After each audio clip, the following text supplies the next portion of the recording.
भाई इस बार विराट कोहली अकेले नहीं आ रहे। इस बार किंग की पूरी टोली आ रही है और लग रहा है भैया कि ट्रॉफी लेकर ही मानेंगे, क्योंकि विराट कोहली हर बार फॉर्म में रहते हैं। वो हर बार हर सीजन में आते हैं, 400 से ज्यादा रन ठोक कर जाते हैं, लेकिन कोई भी उनके साथ कंसिस्टेंसी नहीं दिखा पाता है। और गेंदबाज तो खैर बिल्कुल ही नहीं, लेकिन इस बार बिल्कुल उल्टा हो रहा है। और इस बार ऐसा लग रहा है कि रॉयल चैलेंजर्स बैंगलोर ने जो ऑक्शन में किया था वही इस बार मैचेस में कर कर ट्रॉफी लिफ्ट करके जाएंगे। हालांकि ट्रॉफी लिफ्ट करने की कहानी इनकी पुरानी है, अक्सर बात होती रहती है, लेकिन इस बार क्योंकि कुछ अलग है तो बातें थोड़ी ज्यादा हो रही है। इनफैक्ट सुरेश रैना ने यहां तक कह दिया कि जब विराट कोहली को खेलता हुआ देखता हूं तो ये बात अक्सर दिमाग में आती है कि यार विराट ने बहुत जल्दी टी20 इंटरनेशनल से रिटायरमेंट ले ली। वो बड़े आराम से 2026 का वर्ल्ड कप खेल सकते थे।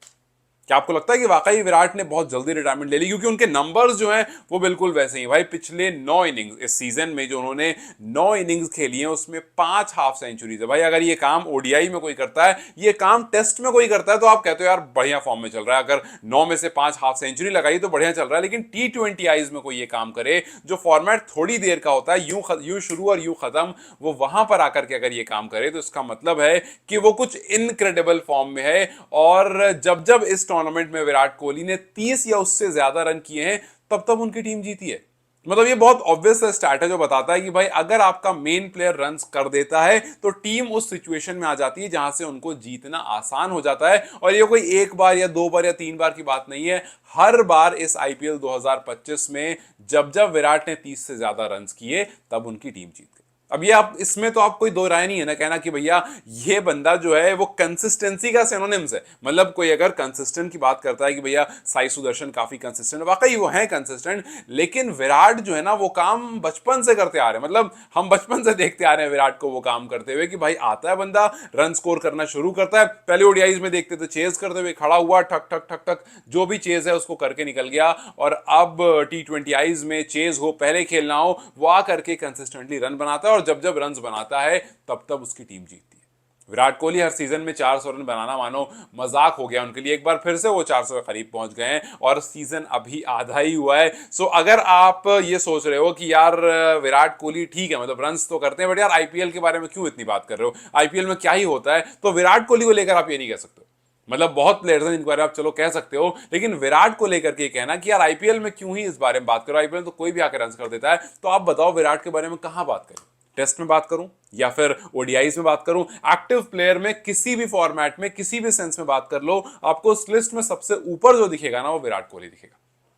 सो जाहिर सी बात है विराट कोहली को कंपेयर अगर आपको करना है तो दूसरे प्लेयर्स को नीचे ही रखना पड़ेगा, क्योंकि आप छोटे छोटे ऐसे रिकॉर्ड उनके देखते हो। जैसे फॉर एग्जांपल कल उन्होंने एक और बड़ा बड़ा अजीबो गरीब रिकॉर्ड बनाया कि भैया एक पर्टिकुलर वेन्यू पर 3,500 रन आज तक हिस्ट्री में किसी ने नहीं बनाए। टी20 फॉर्मेट में उन्होंने बैंगलोर के चिन्नस्वामी में 3,500 रन बना दिए।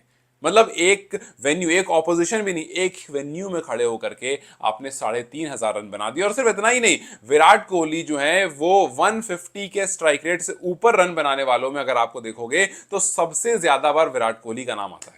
अब आप सोचो कि अक्सर कहा जाता है कि विराट कोहली स्लो खेलते हैं, लेकिन जब आप चेक करते हो कि most top scorer at strike rate more than 150, तो वहां पर सबसे ऊपर नाम आता है विराट कोहली का, फिर आता है रोहित शर्मा का। हालांकि फिलहाल दोनों के नंबर सेम है, दोनों ने 28-28 बार 150 के ऊपर स्ट्राइक रेट से रन किए हैं। उसके बाद फिर आता है संजू सैमसन का जिनके 23 बार है। सो 28, 28 एंड 23, बट स्टिल इस लिस्ट में भी विराट कोहली ही ऊपर है। आप देख लो आईपीएल 2025 में जिस तरह से विराट परफॉर्म कर रहे हैं, अचानक अभी तक तो भाई जो लहर चल रही थी वो निकोलस पुरन की चल रही थी या साई सुदर्शन की चल रही थी, अचानक से सूर्या ऊपर आए थे, लेकिन फिर विराट कोहली आते हैं, 2 मैच में रन करते हैं 70s में और फिर वो सीधा ऊपर आ जाते हैं और 397, मतलब एक और जहां पर 400 के वो करीब पहुंच गए। साई सुदर्शन जो है वो 417 पर हैं और फिलहाल विराट कोहली जो है उनसे महज 25 रन दूर है।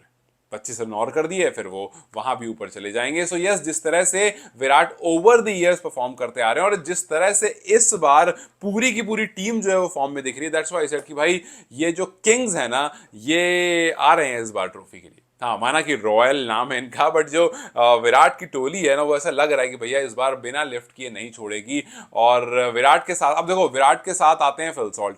कल वाले मैच में फिल सॉल्ट ने रन नहीं किए, मतलब बॉल भी अच्छी खासी ले ली, रन भी बहुत ज्यादा, 23 बॉल में 26। कोई भी अगर आपको कहता है कि यार फिल सॉल्ट ने ना 23 बॉल में 26 रन किए, तो आप बोलोगे अच्छा लगता है, पिच ना थोड़ी फंस रही होगी, पिच ना बैटिंग फ्रेंडली नहीं होगी। फिर आप बोलोगे नहीं यार चिन्ने स्वामी था, चिन्ने स्वामी था, अरे ऐसा कैसे हो। चलो कभी कभी हो जाता है, बैटर फंस रहा होगा, जरूर कुछ पिच में होगा, लेकिन आप बोलोगे नहीं नहीं, फिल सॉल्ट ने रन नहीं किए, लेकिन विराट जो है वो लगभग 150 के ऊपर के स्ट्राइक रेट से रन कर रहे थे, 160s, 163, 164 इस तरह के स्ट्राइक रेट से रन कर रहे थे। मतलब कि फिल सॉल्ट का रन ना करना भी टीम को इफेक्ट नहीं दे पाया, जब विराट कोहली ना करके 42 बॉल में 70 रन मार दिए, 2 छक्के 8 चौके, और वहां पर जहां पर इनकम्प्लीट हो सकता था फिल सॉल्ट का ना करना, लेकिन आकर के विराट ने उस फॉर्म को चेंज किया और फिर अपना काम कर दिया।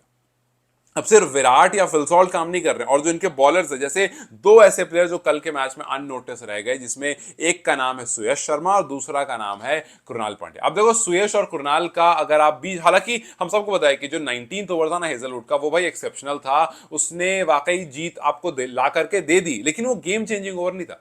गेम चेंजिंग ओवर जो था वो था 10th ओवर से 15th ओवर। अब देखो कृणाल पांड्या आते हैं 10वां ओवर गेंदबाजी करने, 3 रन देते हैं, पहली बॉल पर यान पराग को आउट करते हैं और उस ओवर में 1 विकेट और 3 रन देकर के निकलते हैं। अब आप सोचो कि ये वो टाइम है जब राजस्थान एकदम बल्क लग रही थी, राजस्थान एकदम स्ट्रांग लग रही थी, यशस्वी ने ठीक ठाक रन कर दिए थे, बोर्ड पर अच्छे रन आ चुके थे, रिक्वायर्ड जो है वो कम हो गया था करंट से, करंट रन रेट जो ज्यादा था, रिक्वायर्ड रन रेट कम था। लेकिन उसके बाद आते हैं कृणाल पांड्या, 1 विकेट लेते हैं, 3 रन देते हैं और हल्का सा स्लो डाउन करते हैं। फिर सुयश आते हैं, सुयश आकर के 11वें ओवर में सिर्फ और सिर्फ 7 रन देते हैं। फिर कृणाल पांड्या आते हैं 12वें ओवर में, सिर्फ 8 रन देते हैं। फिर सुयश आते हैं 13वें ओवर में, सिर्फ 4 रन देते हैं। और फिर उसके बाद कृणाल पांड्या आते हैं 14th ओवर में, सिर्फ 8 रन देते हैं, एक और विकेट लेते हैं नीतीश राणा को आउट करके, जो रफ्तार थी उसको एकदम धीमी कर देते हैं। आप सोचो जहां पर आप 200 से प्लस चेस कर रहे हो, शुरू के 10 ओवर में आपके पास अच्छा टोटल मोर देन 10 पर ओवर रन लग रहे हैं, 112 113 तक पहुंच चुके हो, उसके बाद अगले 6 ओवर में सिर्फ और सिर्फ 38 रन बन पाते हैं। कर्टसी कौन, एक तरफ आपके सुयश, दूसरी तरफ कृणाल। सो ये जो ओवर था ना जहां पर पूरी की पूरा प्रेशर बना, पूरी पारी स्लो हुई, 2 विकेट गिरी, यहां पर जाकर कहीं ना कहीं राजस्थान जो है वो प्रेशर में आ गई। और फिर उसके बाद लास्ट में उनको ऑप्शन नहीं था कि भैया मारना ही मारना है, तो उन्होंने बैट वेट चलाए और भुवनेश्वर के ओवर में कुछ रन जरूर गए, लेकिन हेजलवुड ने उनको रन नहीं करने दिए। इनफैक्ट इस पूरे आईपीएल 2025 में हेजलवुड जो है वो आरसीबी के लिए एक ब्लेसिंग बनकर आए। भाई 9 मैच में इस बंदे ने 16 विकेट लिए हैं और एवरेज 17 का, इकोनॉमी 8.3 का। मतलब उधर विराट कोहली दूसरे नंबर पर है ऑरेंज कैप में, इधर पर्पल कैप में दूसरे नंबर पर हेजलवुड है। सो एक तरफ जीटी लीड कर रही थी, जीटी टॉप पर है, दूसरे नंबर पर आप देख रहे हो पर्पल और ऑरेंज कैप में, तो दोनों बंदा जो है वो आरसीबी का। यही आपको बताता है कि आपकी टीम कितनी अच्छी कर रही है, जब आप लिस्ट देखते हो बैटर्स और बॉलर्स में और दोनों जगह नाम होता है।